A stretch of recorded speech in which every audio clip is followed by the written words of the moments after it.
Hare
continue meditating as I read these words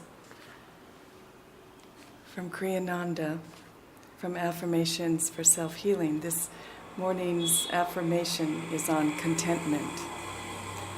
Contentment has been said to be the supreme virtue. Contentment means living to the fullest the good of every passing moment. Above all, it means living behind the present moment in the eternal now. How much is lost in life by people who perennially wish things other than they are, who complain unceasingly and tell themselves that the world owes them more than it is giving them. We must smile inwardly with God, knowing that life is His dream. Contentment is the surest way of drawing the very best out of every circumstance. Please affirm with me with a lot of willpower and energy at the point between the eyebrows. Through life's mightiest storms, I am contented. For I hold in my heart God's peace. Through life's mightiest storms, I am contented. For I hold in my heart God's peace. A little more quietly with deep attention. Through life's mightiest storms, I am contented. For I hold in my heart God's peace. And now in a whisper, taking it into the superconscious. Through life's mightiest storms, I am contented.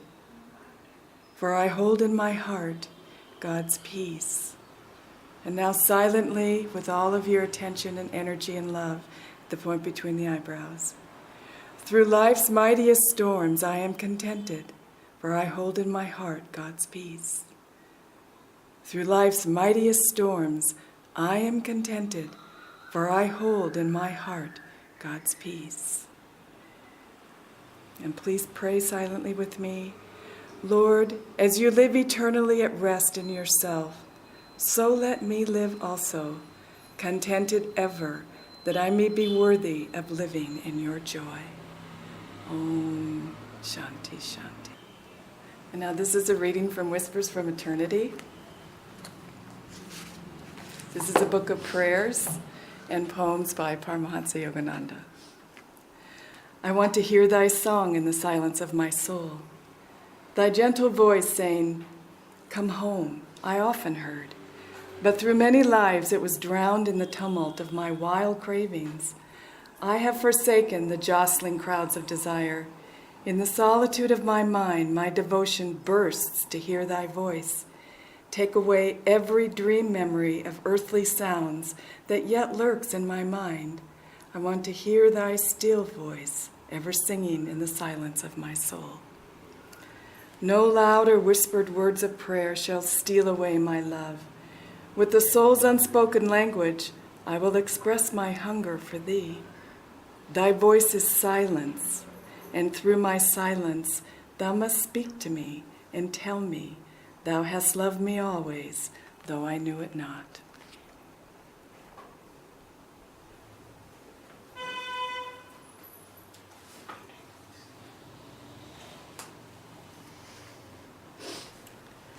Well, it's a joy to be back. Been gone 2 months, that's a long time. So, but also it went by quickly.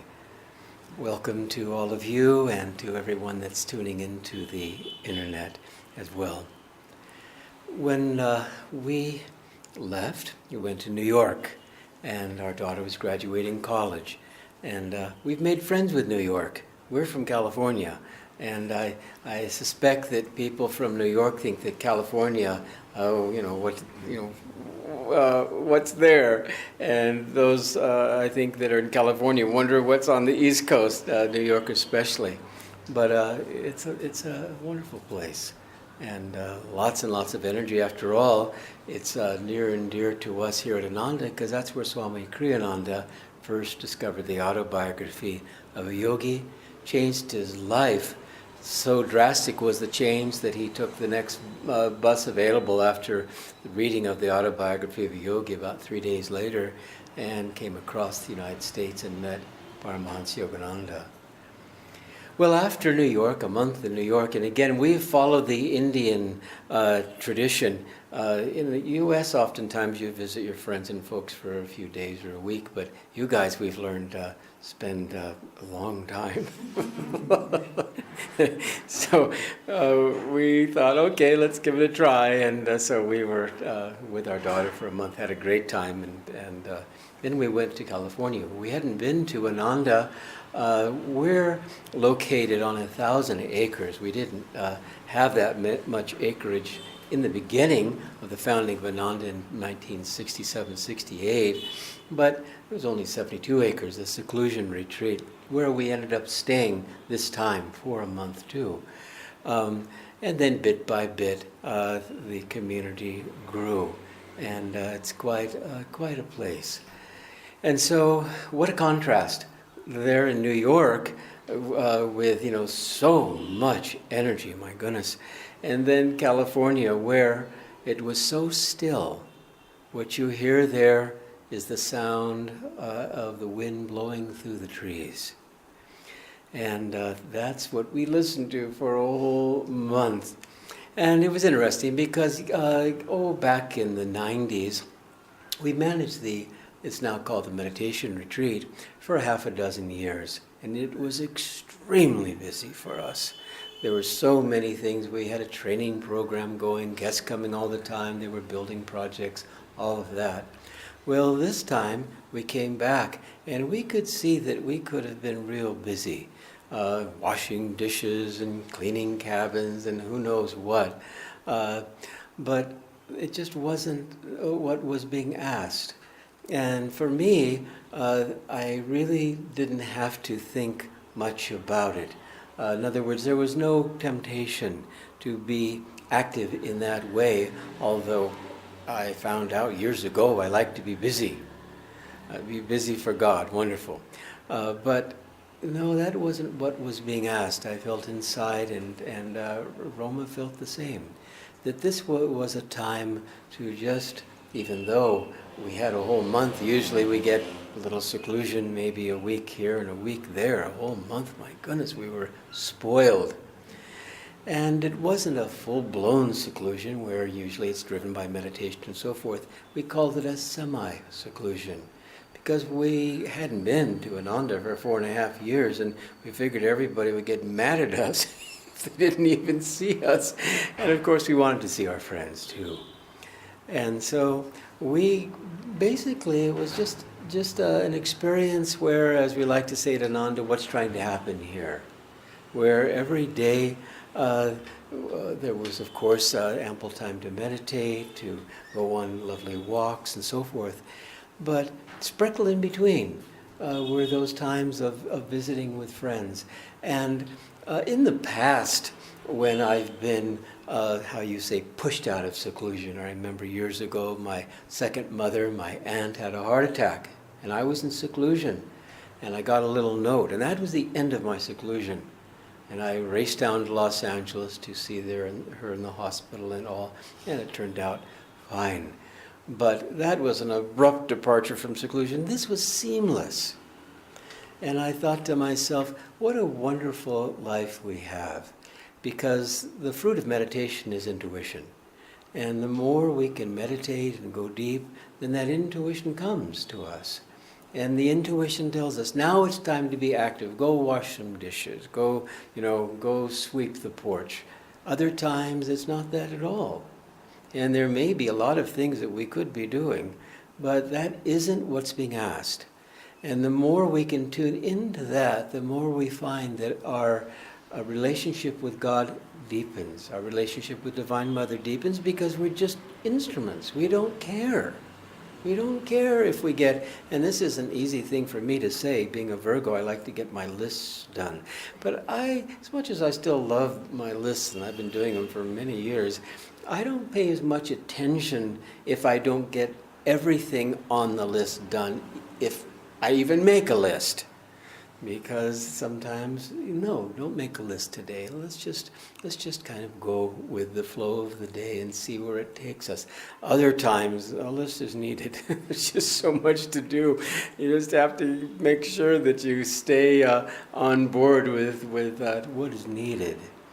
And so our time at Ananda was very special on a lot of different ways. But then there was a point where Roma said, a few days before our departure, now it's time, I'm ready to go back. And I thought to myself, yes, I am too. Because any of you that have spent time in foreign countries, it's a different experience, not to mention living in a foreign country. You've been here for 10 years. And at the same time, when it's home, it's home. And so when Roma said, now I feel like it's time to go back, we knew. It's time to go back home. Now India is home. What a thing to think of when perhaps maybe the thought, and it didn't for me, but if it had come when we were little and maybe 10 years old, oh, I'm going to be going to live in India. India?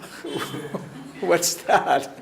Maybe we would have heard of the Taj Mahal and so forth, but what good karma for us to spend this time in this place which is so unique in the world and so saturated with God. And so again, just flying into Bangalore and just looking down, we were going to land in a few minutes and seeing the land and the lights and all. It was just like, okay. And really we landed in India even before, because we flew into Dubai. And it's happened numerous times when we fly in, who's on the airplane? Indians. Just a ton of Indians. That's about all that I saw. And so if we had the need for transition, which we didn't, there would have been plenty there. And the kids were so sweet and everybody was running around and it was just like, okay, we're home even before we've reached. And so, again, we had all of you in our hearts, because when one goes on pilgrimage, it really, I feel, is a duty, a joyous duty, to bring everyone with. Because it just depends, sometimes people, their lot is to stay in their local area, maybe their entire life, and that's fine. And others, run around traveling and so forth. We all have different karmas in this regard. Over the incarnations, of course, we've done everything. But for us, when we go on pilgrimage, and of course going to Ananda was pilgrimage. Going to New York was a different kind of pilgrimage, but Ananda was definitely, in the classical sense, a pilgrimage. Then it was not only to rejuvenate and to deepen our attunement and all of these things that are so important on pilgrimage, but at the same time being so aware, happily aware, that we were there thousands of miles away. It almost takes you 24 hours. I think in 50 years they're going to laugh. How long did it take you to get there? My goodness, only takes 10 minutes for us to get, there now. My gosh, what were you? What, did you walk or swim? What is this? But we're grateful because, 150 years ago or whatever, then it took a little bit longer. But still, the experience that one has, and of course we always urge ourselves and one another to take that time, a few hours, a few days, a few weeks, whatever you can get, to spend time pulling back and redirecting one's priorities and all the things that are needed when one can be quiet. Just in conclusion, I want to share a thought, because it's so interesting reading the teachings and stumbling upon these things and think, my goodness, I haven't read that before. Well, this was Yogananda explaining why God, and he would take the masters to come up with these explanations, why God created this great show. And Yogananda said very simply, because God was lonely. I thought, And it was such an interesting reaction I had in reading that. My heart went right out to God to comfort him. Don't be lonely. I thought, that's on a human level, very sweet and appropriate to comfort our dear friend, God. But on another level, I had to kind of smile inside. There's no way he was lonely. He just was playing, and of course this is his play. So I'll turn this over now to Roma, and again, thank you all for holding down, as we say in the States, the fort, in this instance, the center, because coming back, walking in the door and the vibration just, swept us, nearly off our feet. We thought, oh, what a wonderful family we have, and of course we do. Okay. Well, I wanted to just begin by reading a little something from the path. This is the new path. It's Kriyananda's autobiography. And he says, I remember the evening that he recorded some of his chants for public release, and he's speaking of Master. Partway through the recording session, I was obliged to leave for a class I was giving at the Hollywood Church. On my return, I found Master standing outside on the lawn, listening to one of the chants being played back to him. What lightning flash glimmers in thy face, Mother? Seeing thee, I am thrilled through and through. Again and again, he had the recording played over. Presently, he began almost to dance, swaying to and fro ecstatically, his arms stretched sidewise, waving to the rhythm of the music. He was blissfully engrossed in the beauty of Divine Mother, whom he perceived as wondrous light, spreading out into infinity. I was deeply moved. Afterwards, as he was taking leave of our little group, he said quietly, I see all of you as images of light. Everything, these trees, the bushes, the grass you are standing on, all are made of that light. You have no idea how beautiful everything is. It's one of my favorite passages from Swami's autobiography and his teachings over all these years, because we do forget that we are made of that light, and that this physical existence, this body, this karma that we're working out on this plane is so temporary. And time and space are an illusion. When we were in the village, it was the same as being here, because God is in the village and God is in India, and God is in Bangalore and God is in each one of us. And that light that we're trying to perceive in our hearts, that light that we're trying to perceive in this world is right there.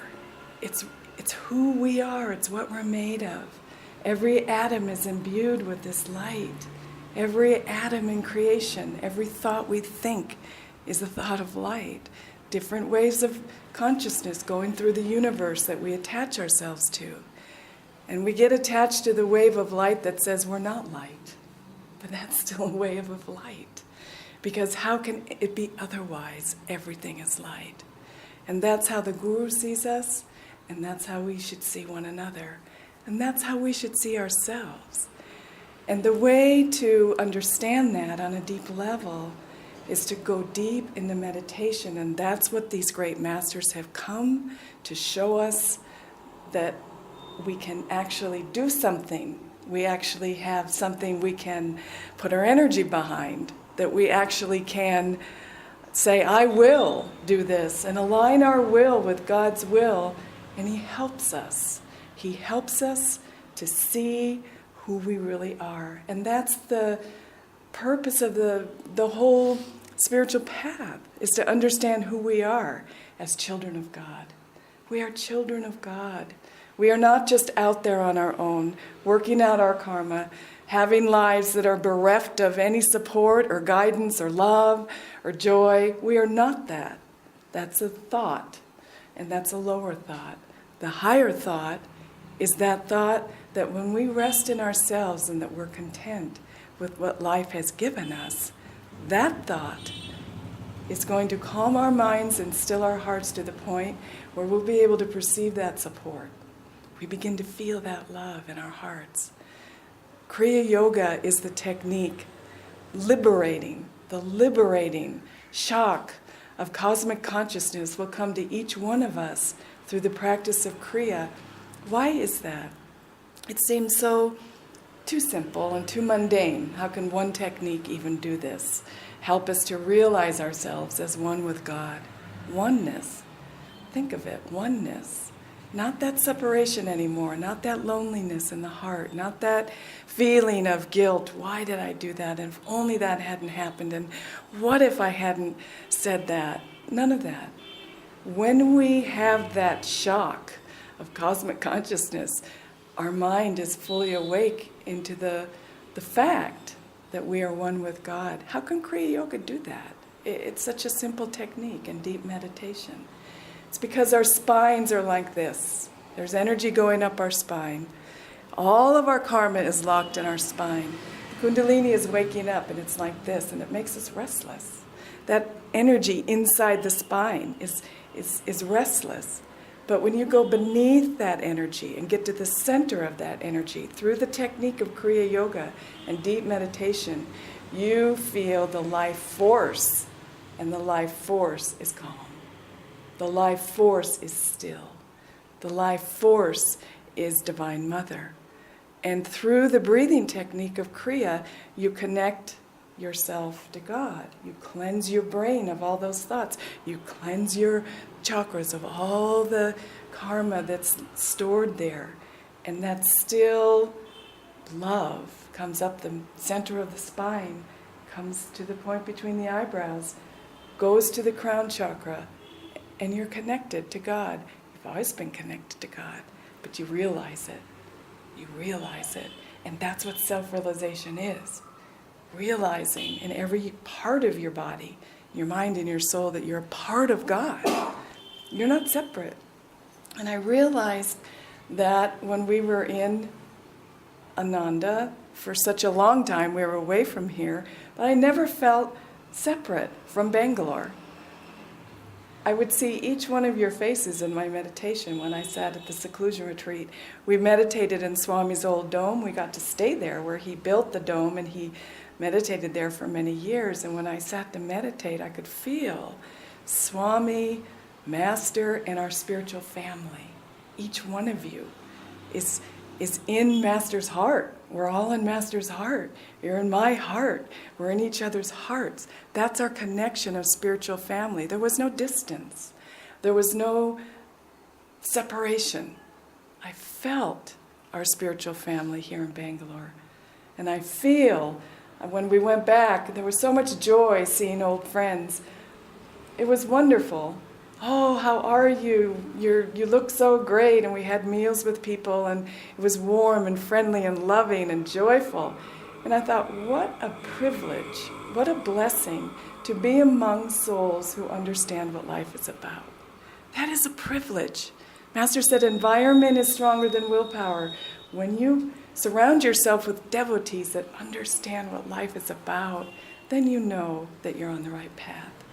And so when we came back here to Bangalore, I see your faces, and I think, oh, what a privilege to spend our life sharing the path together and helping one another, supporting one another. God works through instruments. He guides us through our friends. He guides us through our spiritual family. He guides us through the negative parts of our life. Not this, not that. You learn. Don't say it. If it's going to create disharmony, offer it up to the point between the eyebrows. Don't think it if it's going to bring your energy down. Don't read that book if it's going to bring your energy down. Put it away. Read Master's teachings. Read the Gita. Read books. Listen to music that are uplifting. Keep your consciousness raised, and you will be an instrument for whatever God can do through you. Whatever, wherever you are, whatever you're doing, as a mother, as a father, as an uncle, as a brother, as a sister, as a friend. God will work through you because He works through instruments. Make no mistake about it.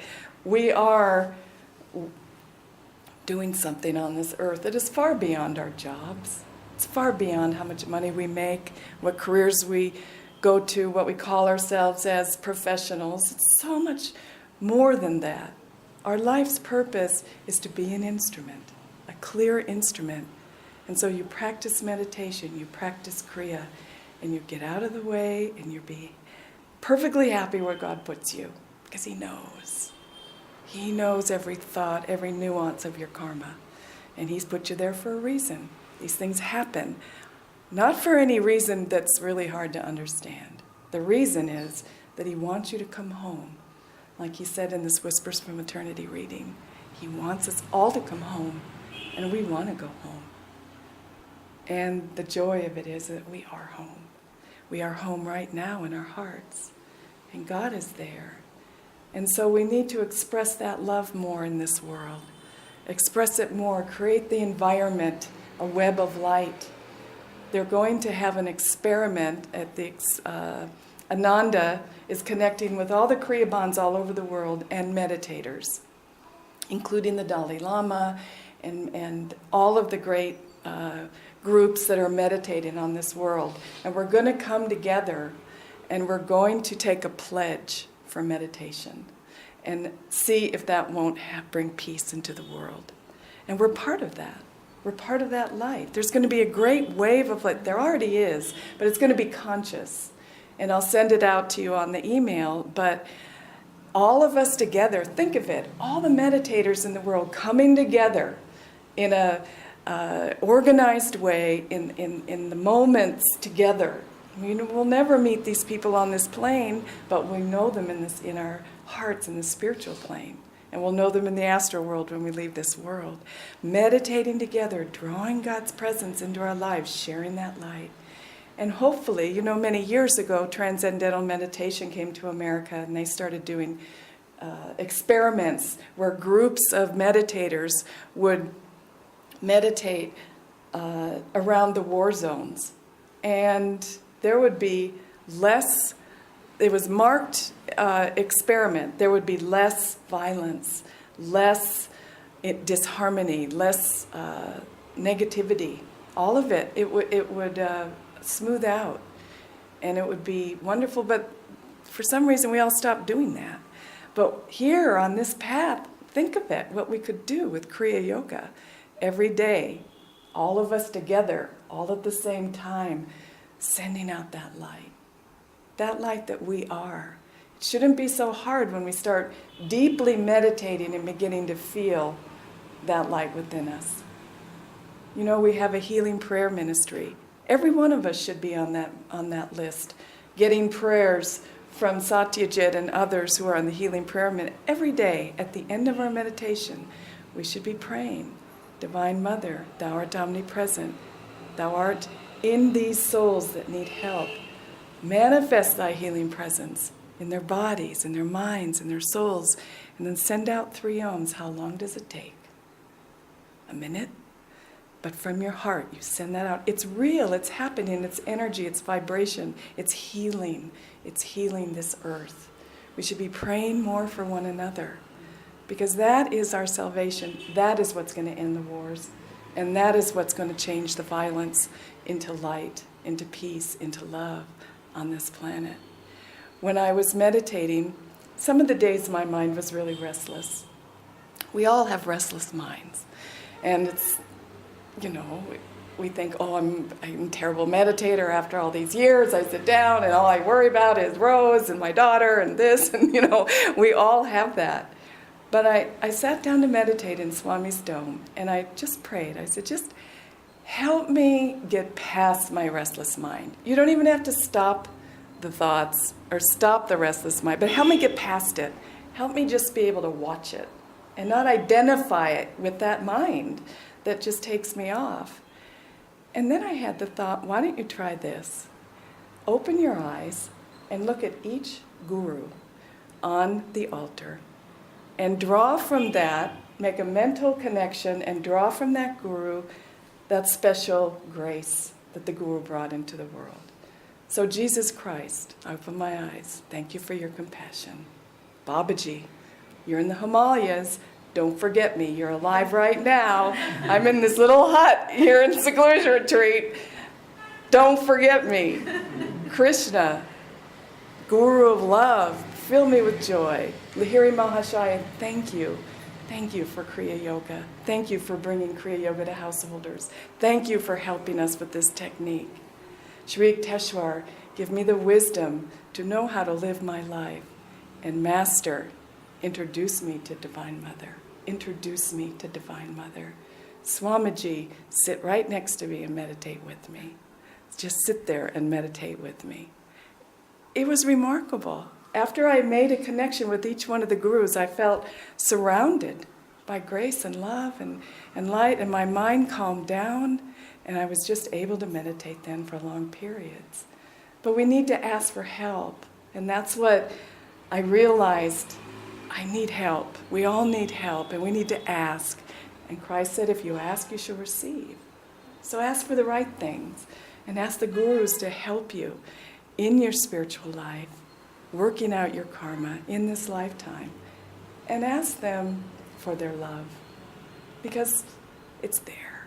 There's so much love to be given from them to you in your own heart. And when you begin to feel that love, all you can do is share it, because that is who you are.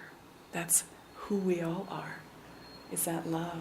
So time and distance is nothing. I feel like we never left, and we're so happy to be back in Bangalore.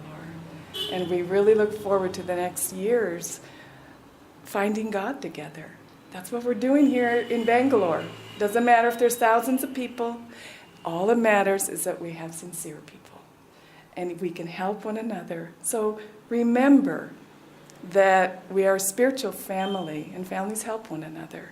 And we have the added gift of being able to give one another our experience of Divine Mother, our experience of love, our experience of healing energy.